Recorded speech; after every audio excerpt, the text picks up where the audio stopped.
Alright, what's good, y'all? Back for another video. So I'm finally bringing y'all the advanced Fox guide. I know it's been a minute since the intermediate, but I had to get some things together, make sure it was all good and up to date, and just made sure I was basically doing everything I wanted to for y'all. So for some of the stuff today, my boy David's going to be coming through and just helping me with some of the technical stuff that obviously you can't do on a CPU and training room. I also wanted to make a quick announcement. I do lessons, either Fox lesson or just general neutral lessons. I also do play other characters, so there's a wide range of characters I can help with, and yeah, I basically do lessons for a very discounted price compared to what you will see on Metafy. So if y'all ever want any lessons, just hit me up in the comments or add me on Discord, XX Without further ado, let's get into the advanced Fox guide. Okay, so I got my boy David with me for this one. David, say what's up. What's up? So real quick, I'm just going to be showing y'all a little tech thing with Fox. So this is called shine canceling. So if you're normally using shine, it takes a second to actually act out of it after dropping it. But if you reflect something and spot dodge the second it gets reflected, you actually do a shine cancel where you spot dodge and can act way quicker out of it. So David's going to shoot a laser to show that right now. Right there, that was the shine cancel. I'm going to do it one more time to show you could act way quicker out of it versus if he shoots it and I just reflect.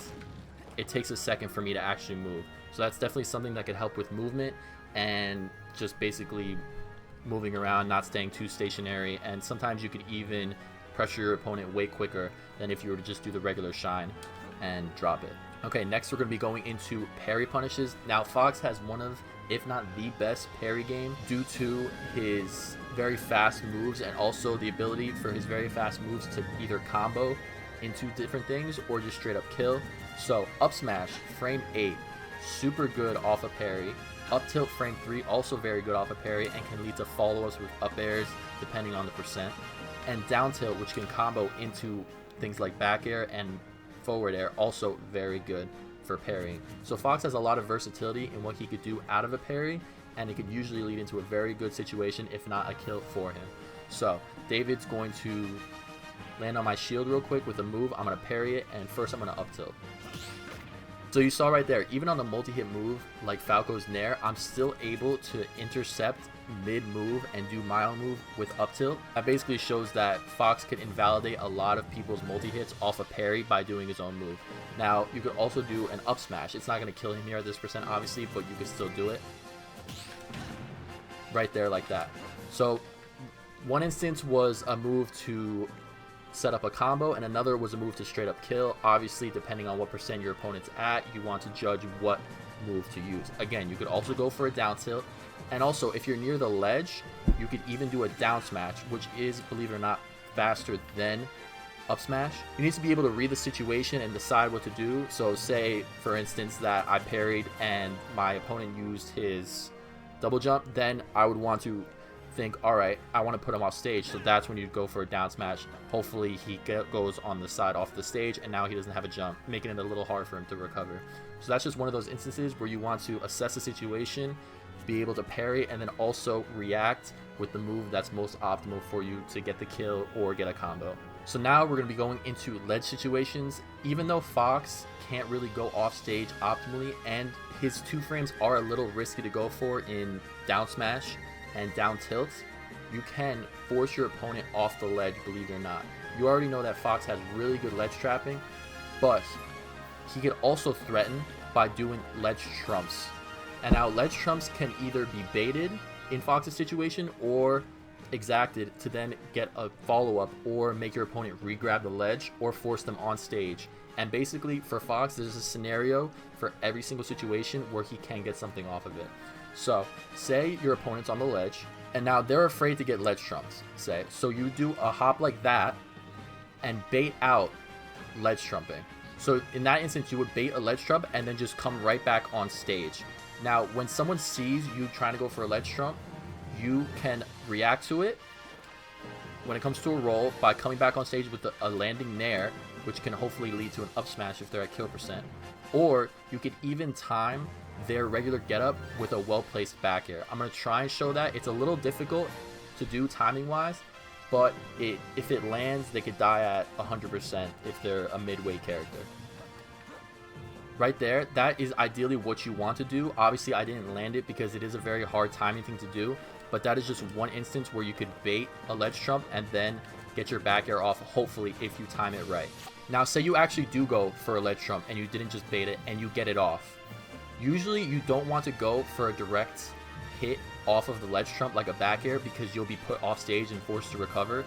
So, optionally, what you want to do is just do a regular get up back on stage, because now your opponent's either going to be forced to re-grab the ledge, which you could then down smash, or recover high, which then you could beat out with a back air. So now I'm going to do an actual ledge trump, and David's just going to basically do nothing and have to recover either low or from the side, which gives me an opportunity to get a down smash off of the re-grab. Right there, that was a re-grab. That's a free punish. If they're at 80 or 90 and you get that down smash on the re-grab, it'll put them in a terrible situation and even sometimes kill. So now David, after getting ledge trumped, is going to try and jump back on stage. Boom, right there. He jumped and recovered high, and I was able to cover it with a back air. Now, those are two instances. You can get variations of them depending on what your opponent could do. It's up to you to just read what's going to happen. Optimally, I would just, after ledge trumping, jump back on stage and see what your opponent does. If they recover low, obviously you have enough time to go up and down smash, and if they recover high, you cover with a back air.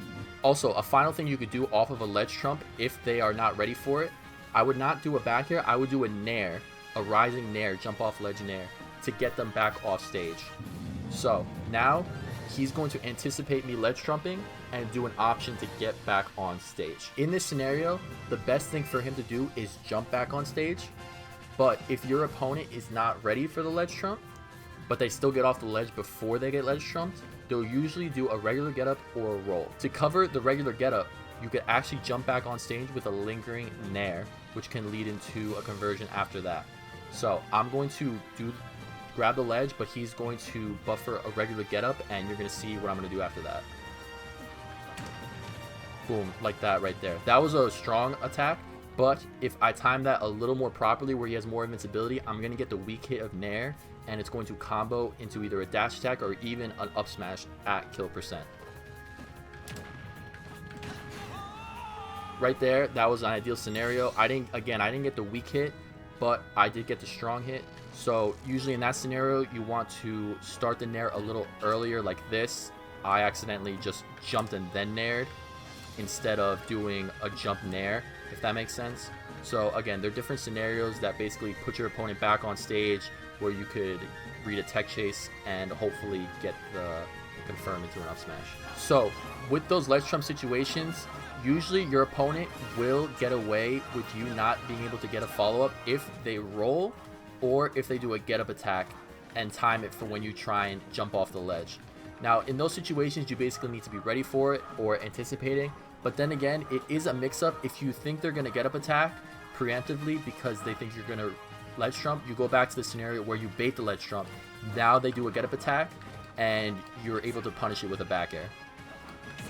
Like that. So, although it's not guaranteed for you to get a follow-up every single time you ledge trump, it does create a lot of 50-50s, which work a lot in Fox's favor. Rather than your opponent just sitting on the ledge and taking his time, being able to ledge trump or bait ledge trumps will just make them have to react quicker and be scared of what you're going to do, whether you do or don't ledge trump, and if you ledge trump, what you do after that to pressure them getting off the ledge.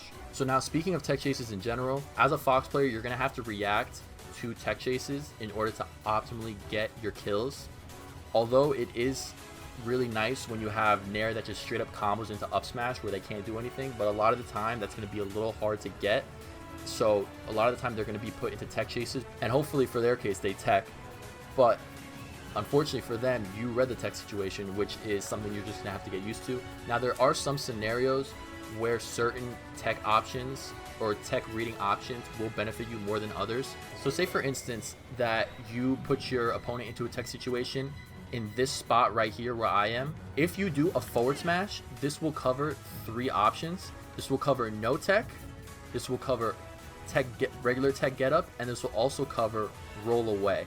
Because forward smash, if I do it right here, will send used so far horizontally, you're going to cover someone in this situation doing an option or not doing an option, or them tech rolling away over here. So you need to be aware that in this scenario, your best option, if you think they're going to do something on this side, is to do a forward smash, which usually at, I'd say, 80% will actually kill here horizontally. Now that's basically using one option to cover 3, but they can also tech roll in, which is where situationally you're going to have to realize, okay, are they going to tech out or stay on this side of me, or are they going to tech roll in? It's usually a reading thing you have to do, or a reaction. Usually as the match is going on, you're going to read your opponent a little more and realize what their options are, and hopefully punish them for it. I'm going to try and show for this instance, if he tech rolls in place, that he's going to get hit by forward smash, and if he tech rolls out, he's also still going to get hit by forward smash. That covered a regular tech, because this move lingers a decent amount. So now I'm going to show the exact same scenario with him tech rolling out. Boom, right there. I started it right here, and it still covered him tech rolling out. So again, that's a situation where forward smash is most optimal, just because it limits his ability for him to go anywhere. And again, if he tech rolls in, I have to be able to read that or react to that with an up smash. So now, say your opponent, you're not really sure what they're going to do as a tech option, so you want to do it purely off of reaction time. A good way to set up your reaction time after getting a weak nair that you know is going to put him into a tech chase is to follow him and do a jab. Because if he misses the tech and you jab, that's a jab block. You could do it once or twice. I would usually just do it twice to get off a little extra damage, and then up smash, which is going to get you the kill. Even if you jab preemptively and say they do tech, it will allow you to react to what they do next. So say I put him into a tech chase situation and jab, I'm going to then wait to react and see, okay, did he tech? No, he didn't tech. Now he's in a jab block. Now he's dead. Or did he tech? Okay, now I need to either run forward or run back and up smash. You don't want to jab and then do a forward smash, because you're not going to be able to read their option if they teched it, because now the jab did slow you down.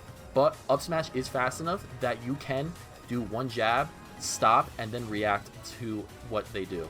So for instance, I'm going to do a nair and he's not going to tech, and you'll see what happens. Right there. Easy kill, right? That's if he doesn't tech it. Now if he does, and I need to then react to what he does. Boom, right there. Could you shield David or no? I could not shield there. He could not shield. So that is ideally the timing you want to do. As you saw, I did a jab just to cover him not teching. Once I realized he teched, I reacted. Obviously, I didn't react because I knew he was going to tech in. But ideally, in a game situation, you would want to then react to the tech and then up smash where he techs to get your kill. Okay, so now I talked about Fox's parry game and what to do off of getting a parry. But now, thinking reversely, as a Fox player, a lot of people know what he wants, which is basically just to land on your shield with nairs and back airs and dash attacks. Now, some people are going to be ready for this, especially when it comes to landing nairs, and they're going to be able to sometimes parry and get their own punish, which can be very detrimental for Fox. So as a Fox player, in order to avoid getting parried with landing nairs, you need to sometimes mix up the timing from which you fall with your aerials. So this is a fast fall nair, and this is a non-fast fall nair. Someone usually, because obviously you want to move as quickly as you can, most people are going to be ready for the fast fall nair and be able to parry it. And they could usually get a grab or a combo starter off of that, or even a kill if you're at kill percent for one of their fast moves. So what you can do to avoid being parried is mix up the fall speed. So if you've been doing this a lot of the game and you realize, shoot, I'm getting parried, what you could do instead, a lingering fast nair, which can mix up your opponent's timing to parry, and you can get your opening. It'll usually result in them dropping shield too early, and then you get your opening from there on out. Another thing you can do as a landing mix-up to bait out parries is use your other multi-hit move, which is a forward air. So I know I usually say not to land with forward airs or finish the move on the ground, but if you're moving forward and you realize you can't really get dare off at this angle and they're ready for a nair, you can do a falling forward air to get the first 3 or 4 hits, which can then bait your opponent to drop their shield in anticipation of the one hit move, which is nair, and then you can get a follow-up based on how they pop up in the air. Like that. So right there, he had his shield up because he thought I was going to do a one-hit move, but the multi-hit move of forward air threw him off, so he dropped his shield, not anticipating it, and I was able to get an opening. Okay, so now we're going to be going into some combos, and it's basically going to be implementing a lot of the moves I told you previously, and also some of the mini combos I told you about, and just putting them all together. So the first combo we're going to talk about is weak dash attack back air. Now I talked about how this move lingers depending on whether distance-wise you're about there, or if you're catching a normal get up on ledge, in which this move will catch and do the weak hit of dash attack. So I already talked about the uses in the intermediate guide of using weak dash attack, and if you want to go see that video for those, I'll link the video down below. But when it comes to catching normal get ups on ledge, this is great for comboing into back air, which can kill between, I'd say, 90 and 100 for mid-weight characters. So I'm going to try and show that right here. Like that right there. As you can see, that's a true combo, and it killed him at, after the hit, I would say about 95%. Obviously that's without DI, but either way, you are going to get the kill if you go for this around 90 to 100. Again, for midweight characters, it's going to vary weight-wise. Another combo that's great for damage at very low percents is down tilt, RAR back air into up smash. Right there. It is a little harder to do at super low percents. I wouldn't really do this below 20. It is achievable, but it is a little harder to do. Great for damage, and it is a rather tight window. But again, this is the advanced guide, so it's going to be things that are a little more difficult to get, but still doable. So another combo that implements weak nair into up smash, but with an extra step, is weak nair into down air into up smash. So this is something that is only going to work if your opponent is not put in a tech by the weak nair.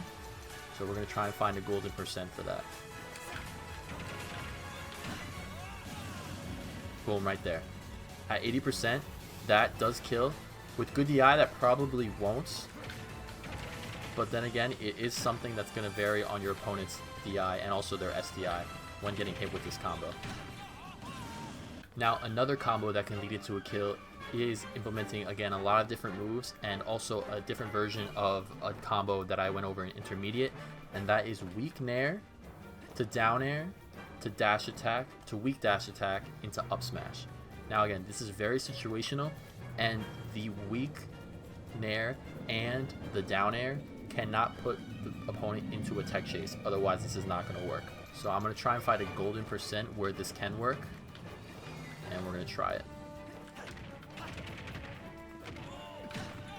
So, although it didn't combo at the end, that is doable in terms of it all being true. Now, it is going to depend on your opponent's DI, and it will be more accurate if they are DIing out. As you can see right there, with a CPU that's not DIing, this is always going to do a strong hit dash attack instead of a weak one. Unless you can really space out where you are at the end of the down air, it's going to be very difficult to get that weak dash attack. But if you are able to get that all together and the weak dash attack, up smash will combo right after. This is a very tight window. Right there, I just got it. I just didn't do the up smash. But it is a very tight window that is going to result in a kill, and basically your opponent can't do anything if you land this initial nair. So now the last kind of combo that is very situational. A lot of these things are going to be very situational depending on the opponent's SDI, their weight, and how floaty they are, and also your rage. But this is something that probably has the tightest window of everything I've shown you, which is to get the first or second hit off of forward air to pop them up into a situation where you can get a true up air that kills. We're gonna try this at 100. So basically you're going to be short hop and fast falling this fair, so it only gets the first or second hit. Sometimes the third works too. It really depends. This move is very weird with how it pops up opponents, but I'm going to try and demonstrate the unfinished forward air into up air. Boom, right there. That's it.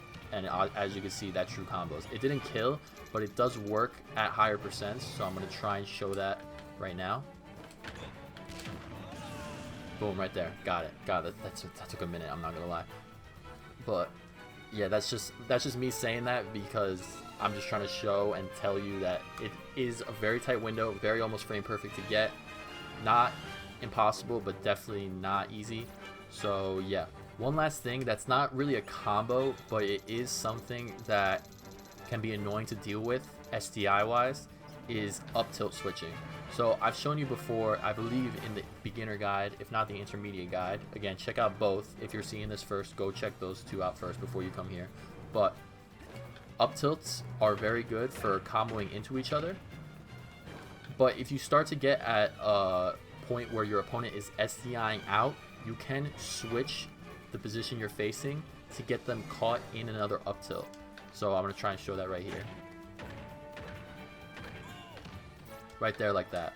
So I'm basically switching the way that I'm facing so that the up tilt is kind of placing him in a vortex almost right above me that it's kind of hard for him to get out of. That's just something to switch up to mix up your opponent's SDI and hopefully get them caught in that situation a little more than if you were to just do one direction like this. And again, after it stops working, you can do something like that, like a forward tilt poke or a nair or an up air if they're very high above you. Okay, so I'm quickly coming back basically the next day because there's a combo I forgot to show y'all that implements doing a drag down off stage with forward air, and that's doing a drag down forward air into jump shine.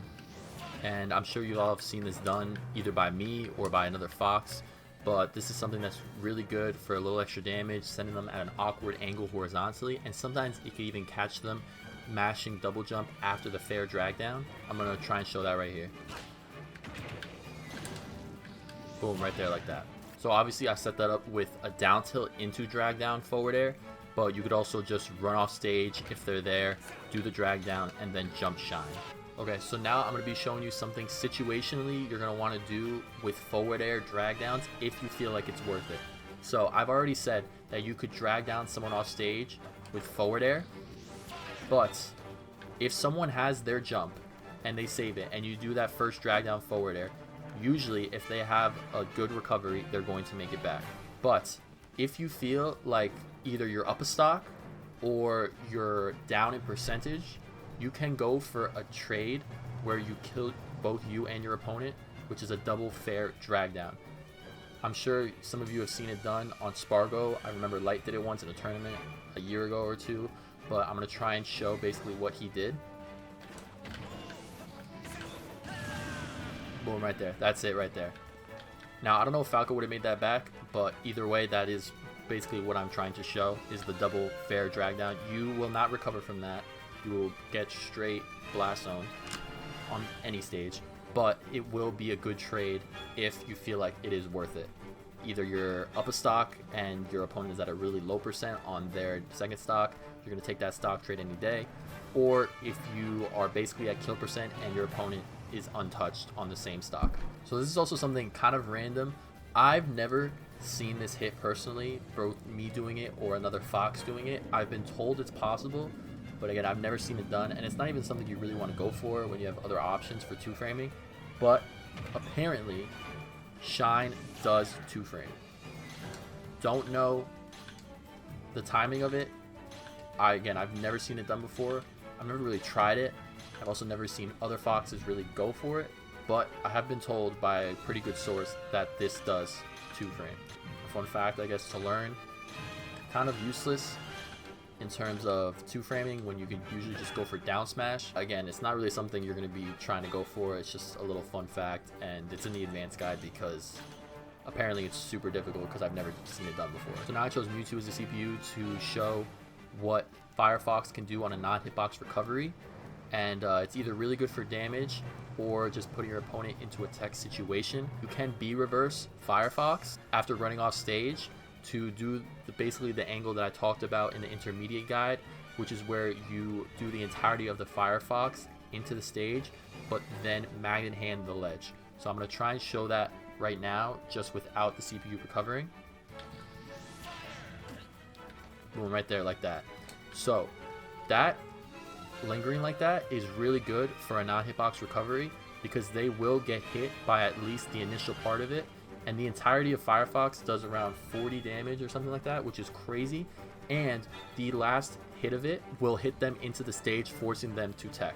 Either way, you will grab the ledge after, so it's a win-win for you, because it's not even risky to go for, because you're just going to grab the ledge and have invincibility right after.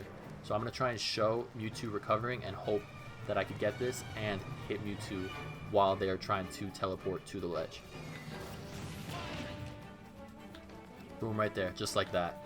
Now, I did an angle where I grabbed the ledge right after, but if you do it the way I said correctly before, it'll have an even longer hitbox. Also, another thing about this, even if, say, you completely miss and they grab the ledge safely, you're going to grab the ledge after them, which will result in a ledge trump, which can put them into a situation I was talking about before.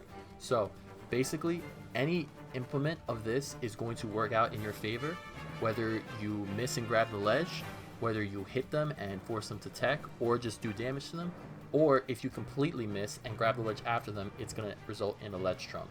So there is basically no loss to going for this on, again, a non-hitbox recovery. You don't want to try and contest a hitbox recovery, because then it could result in you having to tech and put you in a bad situation. Coming back another day later, because I realized I forgot I wanted to talk about a certain topic, which is frame trapping with Fox. There's two frame trap scenarios I want to go into. The first one has to do with Nair, doing a rising Nair like this. So if someone is at, I want to say 14 to 25%, and you do a dash attack, usually, and I know I went into this in either my intermediate guide or my beginner guide, usually you want to do a rising Nair, which can sometimes true combo or catch your opponent not pressing a button. But even if they are able to air dodge it, you can actually catch them with the end of Nair, which would be a weak hit Nair, which then could combo into another dash attack. So basically you would do a dash attack, rising Nair like that. If they air dodge it, then they're going to get hit with the landing weak hit Nair when you come down, but you can't fast fall it. That's the only thing. So after you do the dash attack, you want to just do a rising Nair, no fast fall, and this can sometimes catch them in a frame trap. Again, if it does true combo, you're going to hit them with a strong Nair, which you could then go with another move, usually a dash attack, or if they have time to air dodge it, they'll still get hit with the lingering part of the move, which can then also combo into a dash attack. So that's just one instance of frame trapping with Fox, which is really good at lower percents. The second frame trap I want to go into has to do with doing an up air. It should be performed not instantly, but I would say jumping and then up airing briefly after that for an opponent that's in this range right here.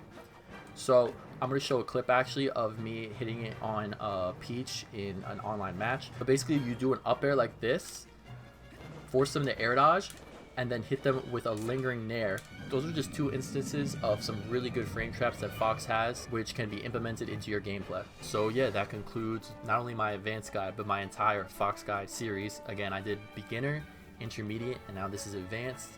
If you guys have any questions, leave them in the comments. And like I said before, if you need any Fox help or lessons or experience, again, you can hit me up. We can set up a time. If you guys enjoyed the video, leave a like, subscribe, share, comment, and I'll catch you in the next one. Peace.